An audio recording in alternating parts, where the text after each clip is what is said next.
Allegedly, baby oil is the thing for Diddy. We've already seen a big red flag with the 1,000 bottles allegedly purchased from Costco, and the feds going, "What the hell are you doing with 1,000 bottles of baby oil?" Well, we might know, drugging it, because that's apparently what he's good at. It's not just the vodka anymore. Joining me to discuss, Bob Motta, defense attorney, host of the podcast Defense Diaries. Go press subscribe on that as soon as you're done listening here, and the YouTube channel as well.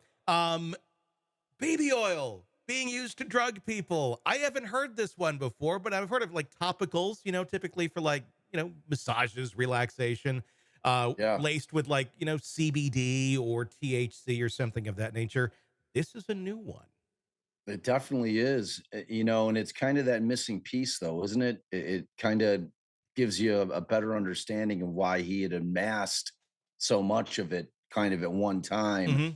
kind of like hoarding it because obviously they were prepping it. Mm-hmm. They were prepping it so that he had just kind of this war chest of this just insanely diabolical way to drug Yeah. his victims, man. It's like as soon as I like when you kind of read like sent me the show notes, I was like, well, like how quickly does that get in the bloodstream? Yeah. Through skin, and I guess probably not as fast as oral, like orally or ingesting it or obviously injecting it, but clearly it works.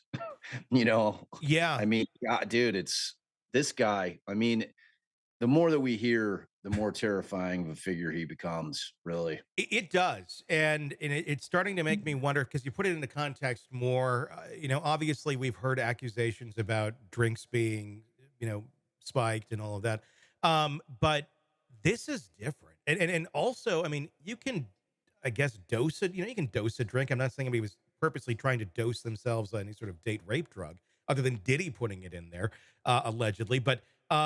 When you're putting on a topical or something like that, you don't really have a lot of control on the dosing. I mean, so you could put a lot on you. And if they're using a lot of baby oil, I'm thinking you could really get fucked up really quick and not even necessarily know it.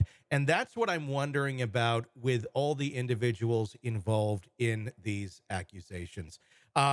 Not just obviously the victims that we're talking about here, but I'm starting to wonder a little bit about too those that are accused. How drugged up were they, unbeknownst to their own knowledge?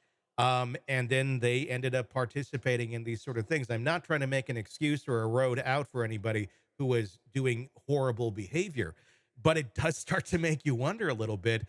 Were they even aware that they were being drugged and then in these situations?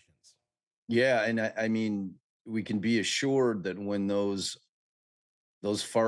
folks start getting indicted, which they will. Hmm. I mean, we know when there's the word RICO's thrown out there, that means inevitably more people are going to be drawn into this thing. Yeah. You need multiple people in order to have RICO, so it's never just going to be Diddy. But yeah, the question becomes: is that going to be something that the defense is going to use in terms of trying to defend these people, saying, "Look, this wasn't voluntary on their part; they were unwittingly being dosed themselves. They weren't, in their proper mindset. They didn't really have control over their actions. And again, it kind of goes to that question of dosing because that's a great point. When you're slathering this lotion on, how much is that affecting you? I mean, was this a perfected system wherein they knew how much they were putting in, injecting in each bottle? But still, even then, you know, how much is that person putting on? Are they covering their body in it unwittingly, Hmm. not having any idea that they're basically creating a situation where they're making themselves subject to being a victim without any knowledge whatsoever? Yeah.